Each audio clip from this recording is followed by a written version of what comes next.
परम सत्कारयोग साध संगत जी, राधा स्वामी जी।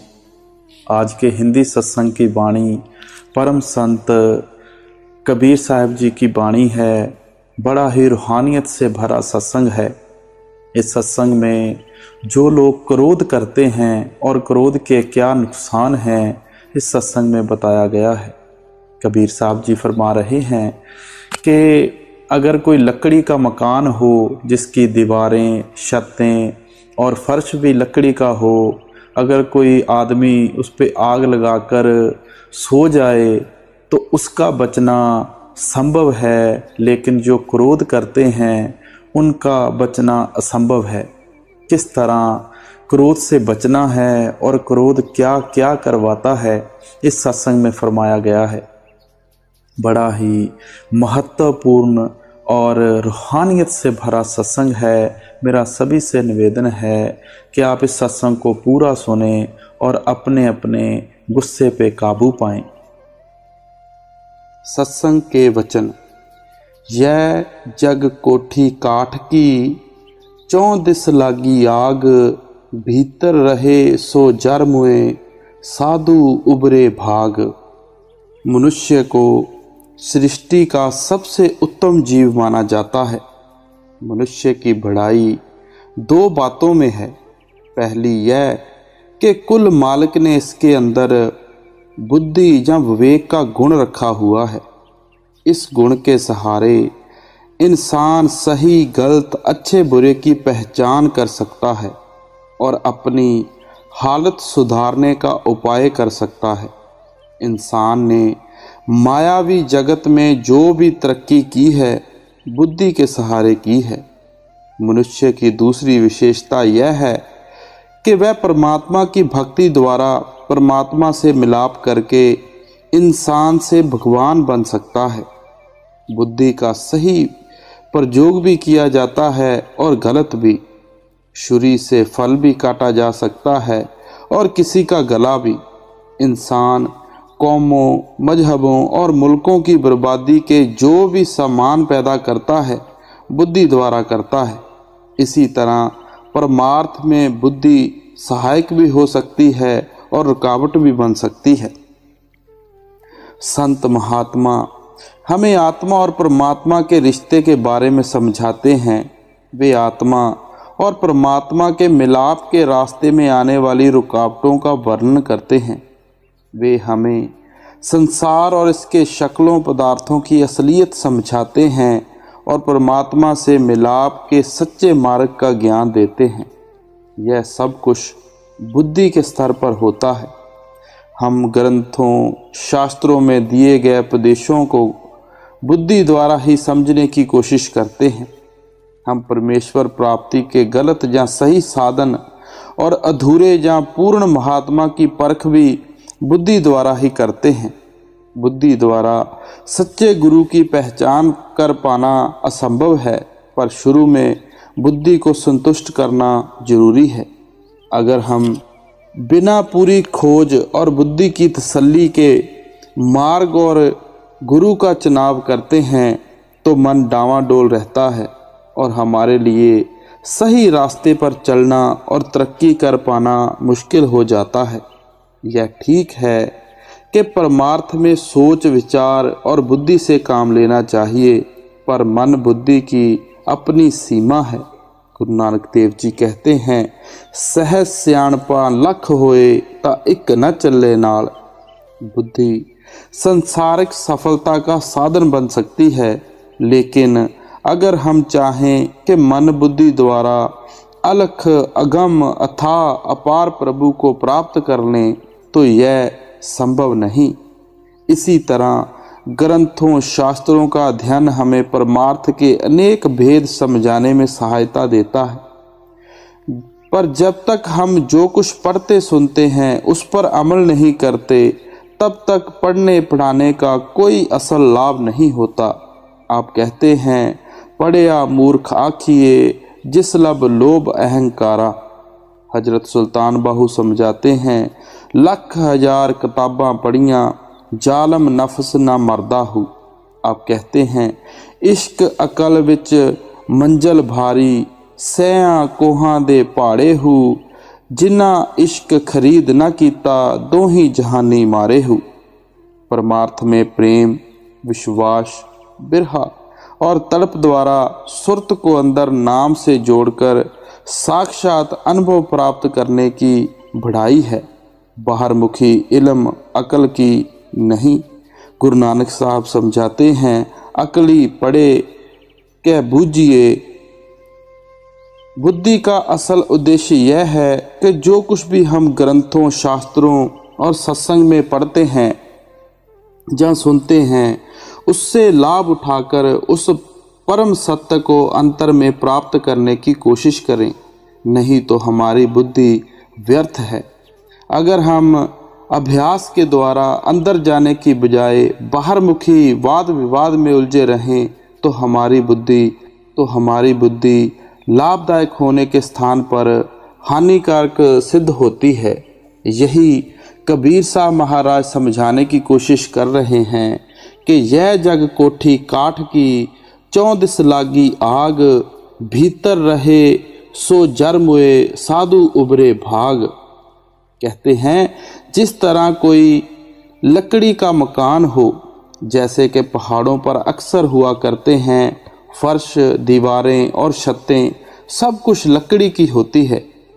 अगर ऐसे मकान में आदमी आग लगाकर सो जाए तो उसके बचने की क्या संभावना हो सकती है। इस दुनिया में काम, क्रोध, लोभ, मोह और अहंकार का बड़ा जोर है। यह 5 अग्नियां हैं जो सारे संसार के हृदय में भड़क रही हैं। जिन्होंने इनको वश में कर लिया वे इनकी जलन से बच गए, नहीं तो इसने किसी को गाली निकाली, उसने लाठी मारी, वहीं मर गया। इसी तरह के सैकड़ों मामले हैं जो हर रोज होते रहते हैं। अगर विचारों तो बात कुछ भी नहीं है। अगर किसी दुकानदार से लड़े, उसने छुरा मारा, मर गए, यह क्रोध ही तो है। क्रोध का नतीजा बहुत गंदा होता है। अपनी दूसरी कड़ी में कबीर साहब क्या समझा रहे हैं, क्रोध अघन घर घर बड़ी, यरे सकल संसार, दीन लीन निज भक्त यो, तिनके निकट उभार। अब कहते हैं कि हर एक के हृदय में क्रोध की आग जलती है। सारा संसार तप रहा है। जरा क्रोध आ गया, देशों के देश नष्ट हो गए। यह अब यूक्रेन और रशिया का हाल क्या है, हम सब जानते हैं कि इन दिनों जो लड़ाई लगी हुई है, इसमें कितने मासूम बच्चे, कितनी औरतें, कितने बूढ़े लोग घर से बेघर हो गए हैं, एक जगह से दूसरी ओर जा रहे हैं।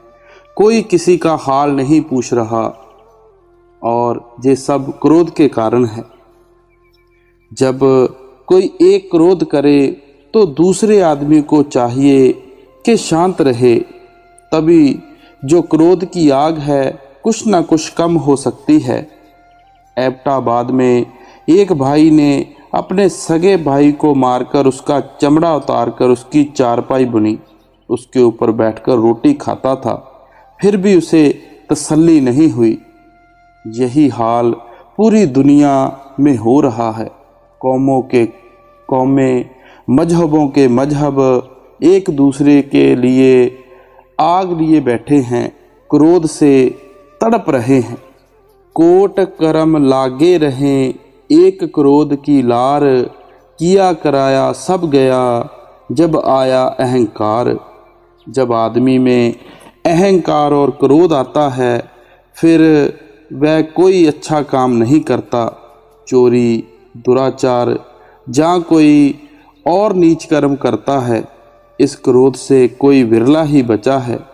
क्रोध और अहंकार में किया कराया सब नष्ट हो जाता है। संतों महात्माओं ने अपनी वाणी में आपा भाव, मैं मेरी, खुदी, द्वैत, अहम, भ्रम, अज्ञानता, हौम्य आदि को समान अर्थों में प्रयोग करते हुए इन्हें आत्मा को परमात्मा से दूर रखने वाला मूल कारण माना है। गुरु अर्जन देव जी कहते हैं, अंतर अलख न जाई लखिया, विच पड़दा हौम्य पाई। परमात्मा हमारे अंदर में है, लेकिन हमारी आत्मा और परमात्मा के बीच में हौमे का पर्दा है, जिस कारण वह परमात्मा हमें दिखाई नहीं देता। हौमे और अहंकार में सूक्ष्म सा भेद है। अहंकार में अपनी बड़ाई का भाव है, हौमे में रचना को अपने अधीन चलाने और हर बात में अपनी मर्जी लागू करने का भाव छिपा हुआ होता है। गुरु नानक देव जी कहते हैं, हौ विच मूर्ख हौ विच सियाणा, मोख मुक्ति की सार ना जाना। आप समझाते हैं कि संसार के सब जीव हौमे का शिकार हैं और हौमे के कारण ही वे आवागमन के चक्कर में बंधे हुए हैं। बिना हौमे के त्याग के सच्ची मुक्ति की प्राप्ति असंभव है। गुरु अंगद साहब कहते हैं, हौमे एहो हुक्म है पाइये किरत फिराही। हौमे हुक्म द्वारा पैदा हुई है और यह सृष्टि के संचालन का अभिन्न अंग है। गहराई से सोचा जाए तो काम, क्रोध, लोभ, मोह और अहंकार सब हौमे में से ही जन्म लेते हैं। हौमे के कारण जीव अपना विस्तार करना चाहता है और अपनी नई रचना पैदा करना चाहता है, यह काम है। हौमे के कारण वह किसी दूसरे की हस्ती को सहन नहीं करता, यह क्रोध है। हौमे के कारण वह सब कुछ अपनी लपेट में लेना चाहता है, ये लोभ है। हौमे के कारण ही जिसे वह अपना समझता है उसको खो देने के कारण दुखी होता है, यह मोह है। हौमे के कारण ही अपने आप को बड़ा और श्रेष्ठ समझता है, जिसे अहंकार कहा जाता है। इसे संतों ने दूजा भाव भी कहा है। प्रभु को छोड़कर किसी दूसरी चीज से प्यार करना हौमे है। हौमे के कारण ही जीव प्रभु के हुक्म में चलने की बजाय मन मर्जी के कार्य करना चाहता है। वह चाहता है कि वह कर्म भी अपनी मर्जी से करे और उसे फल भी अपनी मर्जी से प्राप्त हो।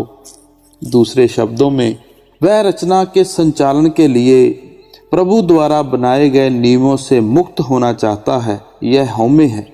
इसी तरह वह प्रभु द्वारा अपने साथ मिलाप के लिए बनाए गए साधन या मार्ग की बजाय मन मर्जी के साधन का मार्ग द्वारा प्रभु से मिलाप करना चाहता है। गुरु अमरदास जी कहते हैं, हौमे विच भक्त न होवई, हुक्म न बुझिया जाई, हौमे विच जी बंधु है, नाम न बसे मनाई। बड़ी सुंदर उदाहरण देते हैं कि जब तक मन मर्जी के साधनों द्वारा प्रभु प्राप्ति का यत्न करता है, वह हौमे से ग्रस्त है। इसलिए ना उसे प्रभु के हुक्म की पहचान हो सकती है, ना ही उसका प्रभु के साथ मिलाप हो सकता है, जिसके कारण वह हमेशा रचना से बंधा रहता है।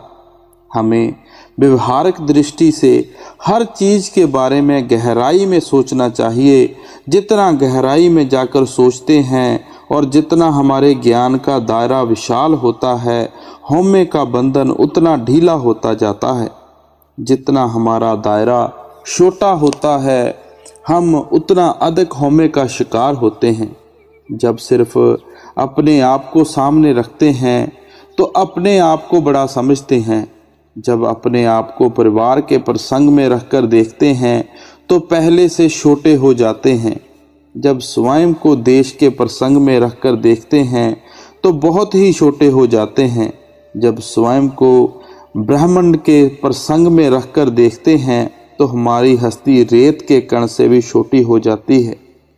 तब हमें अपनी तुच्छता का ज्ञान होता है।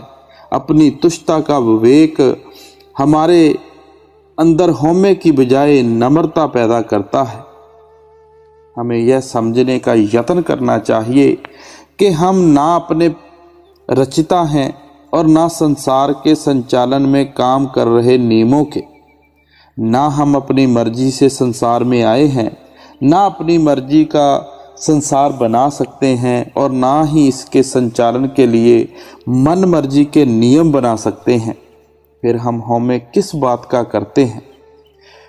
किसान कहता है कि मैं अपने प्रयत्नों से फसल उगाता हूँ। सोचने वाली बात यह है कि जिस धरती में वह बीज बोता है, वह धरती किसने बनाई है? फसलों के पोषण के लिए यानी फसलों के पोषण के लिए पानी किसने पैदा किया है और फसलों को पकाने के लिए सूर्य किसने बनाया है? क्या हमने कभी सोचा है कि पूरे सौर मंडल का जीवन सूर्य के आधार पर कायम है? यदि सूर्य ठंडा हो जाए तो पल भर में सारे सौर मंडल का जीवन समाप्त हो जाएगा। जिस तरह एक सौर मंडल का जीवन एक सूर्य के आधार पर कायम है, उसी तरह संपूर्ण ब्रह्मांड का जीवन प्रभु रूपी सूर्य के सहारे कायम है। गुरु नानक साहब कहते हैं, सचखंड वसे निरंकार कर कर वेखे नदर निहाल। आप फरमाते हैं कि वह प्रभु सतलोक में विराजमान है और उसमें से वह रही जीवन, चेतना और शक्ति की दयापूर्ण किरणें समस्त रचना का आधार है। वैज्ञानिक नए नए आविष्कारों का श्रेय लेते हैं, उनके यत्न सराहनीय हैं, लेकिन वह केवल प्रभु द्वारा सृजित सृष्टि के संचालन में काम कर रहे हैं। नियमों के आधार पर ही आविष्कार कर सकते हैं और केवल प्रभु द्वारा सृजित सामग्री के उपयोग द्वारा ही कोई नई चीज बना सकते हैं। क्या कोई वैज्ञानिक प्रभु द्वारा बनाए गए जगत और उसकी सामग्री के इस्तेमाल के बिना कोई नई चीज बना सकता है? व्यक्ति को केवल उतनी ही स्वतंत्रता प्राप्त है जितनी प्रभु ने उसे दी है। जगत में दो इच्छाएं काम नहीं कर सकती। यह जगत पूरी तरह अपने सृजनहार की इच्छा पर आधारित है। इस जगत में किसी व्यक्ति का अपने आप को स्वतंत्र समझना अज्ञानता है और यह अज्ञानता ही हौमे को जन्म देती है। इसलिए हिंदू धर्म ग्रंथों में अविद्या यानी अज्ञानता को मनुष्य का सबसे बड़ा शत्रु माना गया है। संत महात्मा उपदेश देते हैं कि हौमे से छुटकारे का साधन प्रभु के हुक्म की पहचान है। और प्रभु का क्या हुक्म है, गुरु नानक साहब समझाते हैं, एक को नाम हुक्म है नानक, सतगुर दिया बुझाई जियो। परमात्मा का एक ही हुक्म है और वह हुक्म नाम की पहचान है। यह पहचान सतगुरु की शरण प्राप्त करने से होती है। गुरु अंगद साहब कहते हैं, हौमे दीर्घ रोग है दारू भी समाहे, कृपा करे जे अपनी ता गुर का शब्द कमाहे। जब से जीव प्रभु से अलग होकर सृष्टि का अंग बना है, तब से वह हौमे के रोग का शिकार है। इस रोग का इलाज प्रभु ने जीव के अंदर रखा है। वह इलाज यह है कि जीव सतगुरु के उपदेश अनुसार अंतर में प्रभु के नाम या शब्द से लिव जोड़े। जब तक जीव प्रभु से अलग है, हौमे का नाश असंभव है। नाम या शब्द प्रभु का रूप है। शब्द में लीन हो जाना ही प्रभु के हुक्म की पालना है और हौमे से मुक्ति का सच्चा साधन है। जगत में धोखा घना, अहम क्रोध और काल, पार पहुंचा मारिए ऐसा जम का जाल। अब जब तक मनुष्य मालिक की दरगाह में ना पहुंच जाए, तब तक दुनिया में इसका कोई भरोसा नहीं कि कब मन रूपी पीर इसे अपना मुरीद बना ले। अगर जरा भी क्रोध आ गया तो गिर गए। बड़े बड़े ऋषि मुनियों को क्रोध ने गिरा दिया। यह बड़ा बली है। क्रोध आदमियों में ही नहीं बल्कि पशुओं में भी है, विशेषकर ऊँटों में और भैंसों में है। एक दफ़ा का जिक्र है, एक ऊँट को मालिक ने मारा। दूसरे दिन वह किसी जगह निश्चिंत बैठा हुआ था। ऊँट ने उसके ऊपर चढ़कर नीचे दबा लिया और मार मार कर उसकी जान निकाल दी। इसी तरह भैंसों में भी बड़ा क्रोध है। इसके हाथों से कई खून प्रतिदिन होते हैं। हीले का एक सत्संगी था जिसको पता था कि उसकी जान उसके पाले हुए भैंसे द्वारा निकलेगी। एक दिन वह भैंसे को तालाब में पानी पिलाने ले गया।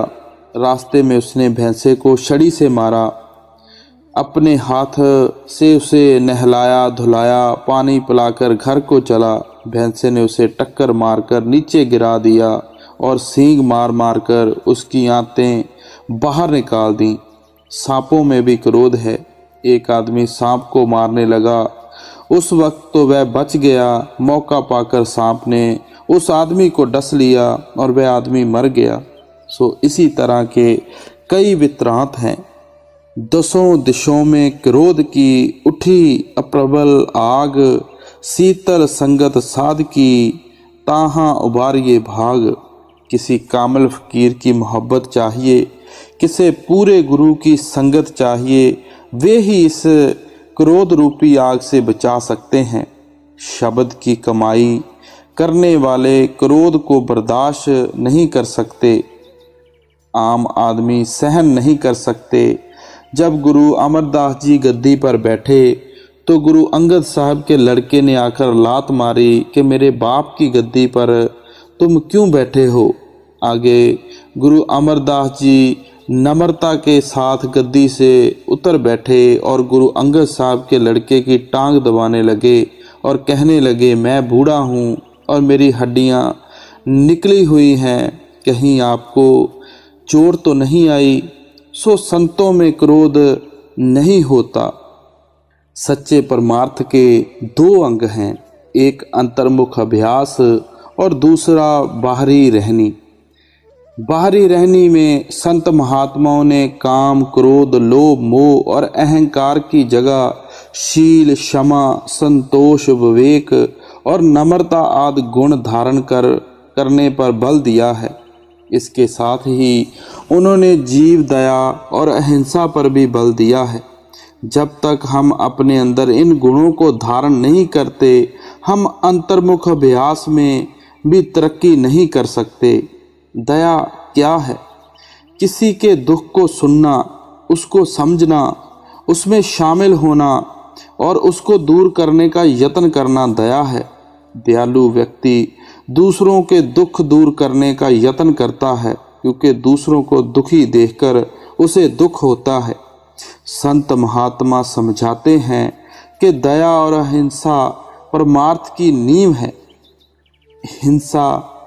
हिंसा या जुल्म और सच्चा परमार्थ दिन और रात की तरह हैं। यह दोनों कभी इकट्ठे नहीं हो सकते। दया धर्म का मूल है। जहाँ दया तहाँ धर्म। आदि महात्माओं से पता चलता है कि संतों महात्माओं ने दया भाव पर कितना जोर दिया है।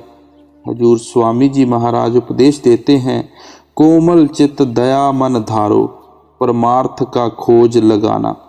जानी, अगर तुम सच्चे परमार्थी बनना चाहते हो तो सबसे पहले अपना मन कोमल बनाओ और इसमें दया की भावना पैदा करो। पूर्व संतों ने समझाया है कि प्रभु सर्वव्यापक है और हर जीव के अंदर समाया हुआ है। एक तरफ उस प्रभु को सर्वव्यापक कहना तो दूसरी तरफ उसके बनाए जीवों पर अत्याचार करना, उनका दिल दुखाना परस्पर विरोधी बातें हैं। गुरु नानक देव जी कहते हैं, निर्दया नहीं ज्योत उजाला। निर्दयी के मन में कभी परमात्मा की ज्योत प्रकट नहीं हो सकती। बाबा फरीद जी का फरमान है, फरीदा खालक खलक में खलक बसे रब माहे। आप एक जगह अपने कलाम में फरमाते हैं, एक फिक्का ना गलाई सबना में सच्चा धनी, हियाओ ना कही ठाई मानक सब अमोल वे, सबना मन मानक थाणो मूल म चगवा, जेतो पिरिया दी सिक हियाओ ना ठाहे कहीदा।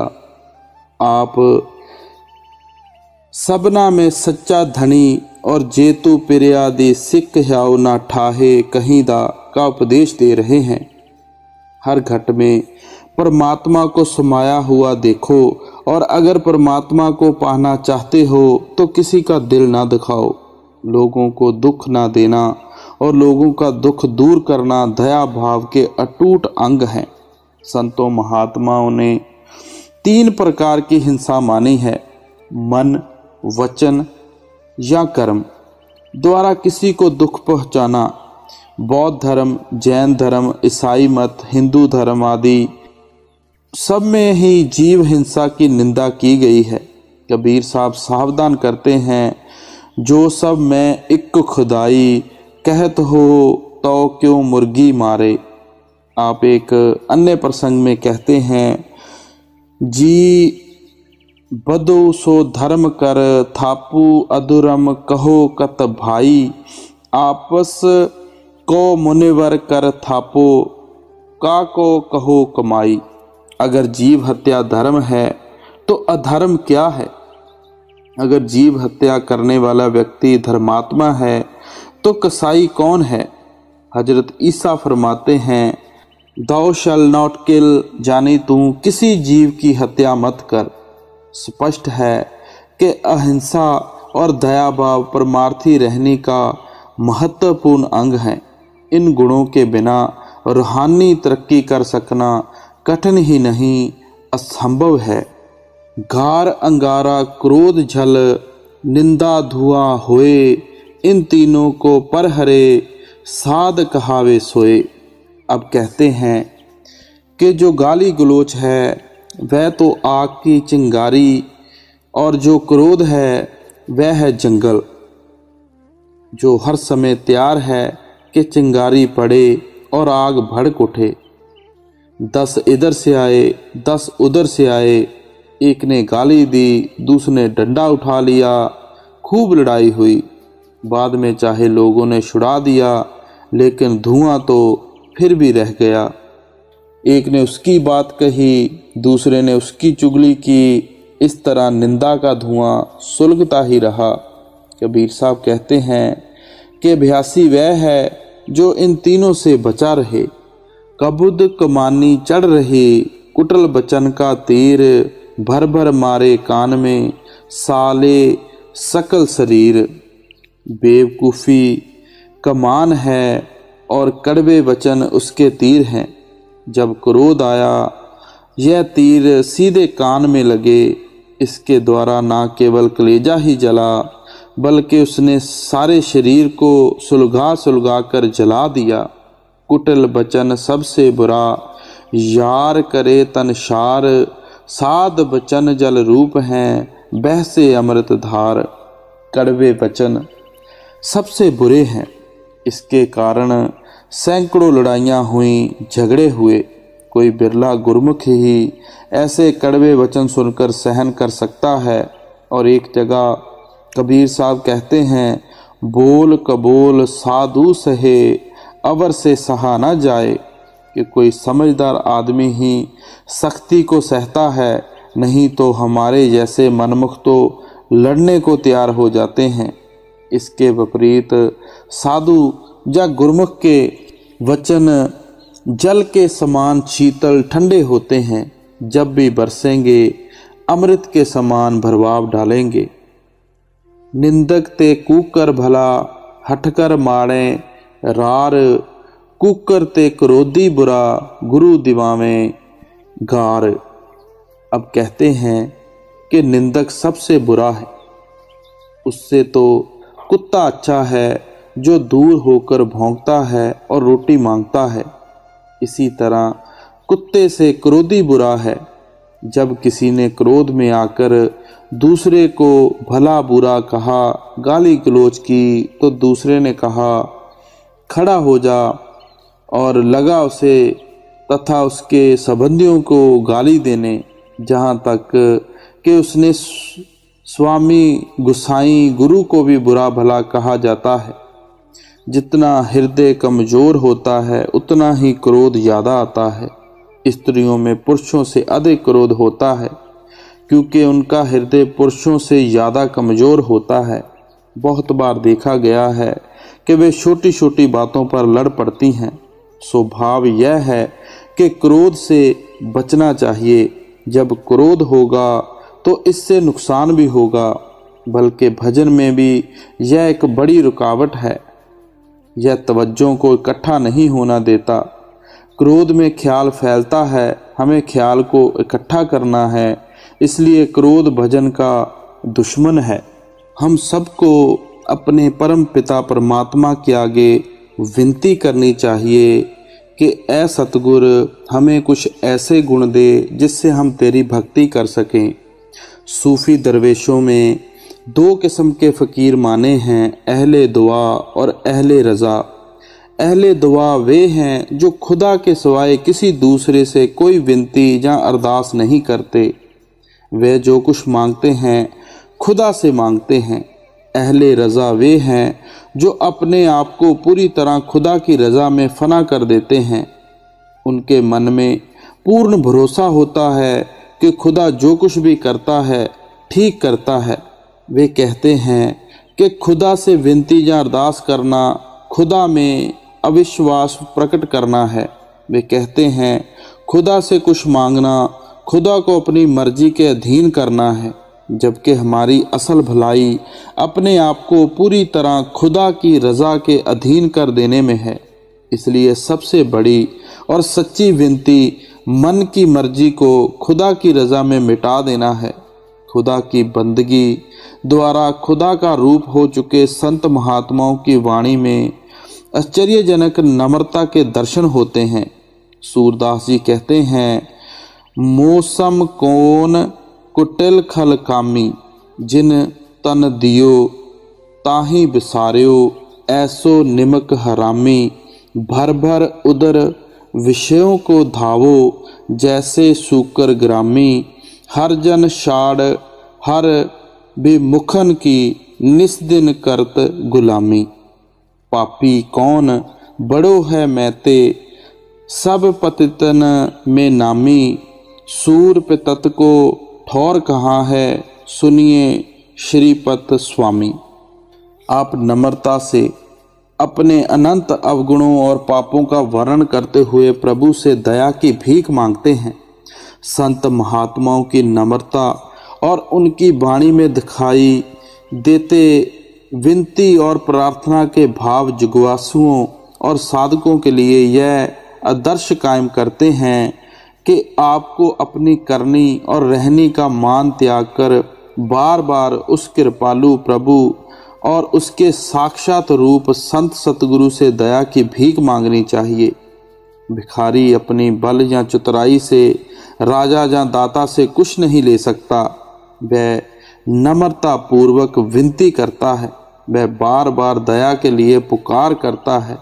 वह प्रभु सर्वशक्तिमान और सर्वज्ञाता है। हम उससे जो कुछ भी प्राप्त कर सकते हैं केवल उसकी दया मेहर द्वारा ही प्राप्त कर सकते हैं, अपनी बल द्वारा बुद्धि द्वारा नहीं। इसलिए परमार्थ को अति दीन और निर्बल भिखारी की तरह उस प्रभु रूपी शहंशाह के आगे अरदास करनी चाहिए। वह प्रभु दया और प्रेम की मूर्त है। वह घट घट की जानने वाला है। हमारा हृदय धन दौलत यौवन सुंदरता राजपाट की शक्ति कुल और जात आदि के अभिमान के कारण मलिन हो चुका है। हमें अपने शुभ कर्मों का मान है। हमें जप तप पूजा पाठ दान पुण्य तीर्थ व्रत आदि का अभिमान है। जब तक हृदय में लोश मात्र भी अहं का भाव कायम है, हम उस दाता से कुछ भी प्राप्त नहीं कर सकते। वह दया करना चाहता है, वह प्रेम की वर्षा करना चाहता है, लेकिन अहं के कारण गंदे हो चुके हृदय में उसके प्रेम और उसकी दया का अमृत नहीं ठहर सकता। इसलिए हमें अहंकार को त्याग कर विनम्र भाव से सच्चे हृदय से कुल मालिक से दया की भीख मांगनी चाहिए। कबीर साहब कहते हैं, मस्जिद भीतर मुल्ला पुकारे, क्या साहिब तेरा बहरा है, च्योंटी के पग नेवर बाजे, सो भी साहिब सुनता है। वह मालिक चींटी के हृदय से निकली सच्ची विनती को भी सुनता है। उस तक अपनी अरदास पहुंचाने के लिए शब्दों की जरूरत नहीं। जब सच्चे हृदय से पुकार निकलती है तो उसकी तरंग फौरन कुल मालिक के दरबार में पहुंचती है। संतों महात्माओं की वाणी से उपदेश मिलता है कि सतगुरु और कुल मालिक से नश्वर संसार की शक्लों पदार्थों के लिए विनती ना करो। कुल मालिक से यही विनती करो कि हमारा हृदय निर्मल बना दे, हमारे हृदय को अपने प्रेम के रंग में रंग दे और हमारे हर प्रकार के गुनाहों को बख्श कर हमारी झोली नाम की अमृत से भर दे। मालिक से यह अरदास करो कि वह हमारे मन को शांत कर दे, ताकि हम मनमत को त्याग कर पूरी तरह कुल मालिक के हुक्म में आ जाएं। कुल मालिक से यह अरदास करनी चाहिए कि वह हमें प्रेम, नम्रता और रजा की मूर्त बना दे। गुरु अर्जन देव जी कहते हैं, बिन तुद होर किश मंगना, सिर दुखा के दुख, दे नाम संतोखिया, उतरे मन की भूख। आप समझाते हैं कि कुल मालिक से कुल मालिक या उसका नाम मांगो, जिससे मन की जन्म जन्म की तृष्णाएं शांत हो जाएं। सो गुरु प्यारी साध संगत जी, आज का बड़ा ही महत्वपूर्ण सत्संग जो कि क्रोध पर आधारित था और विनती से समाप्त हुआ, हमने श्रवण किया। हमें भी चाहिए कि अपने क्रोध को त्याग कर विनती करें उस परमात्मा, उस शहंशाह के आगे भिखारी बन के ऐसी विनती करें, ऐसी बिरहा से विनती करें कि वे हमारी पुकार सुन लें। सो गुरु प्यारी साध संगत जी, आइए बाबा जी को कुछ बनकर दिखाएं, कुछ कर कर दिखाएं। मौजूदा सरकार बाबा जी की तरफ से सबको आशीर्वाद, प्यार। राधा स्वामी जी।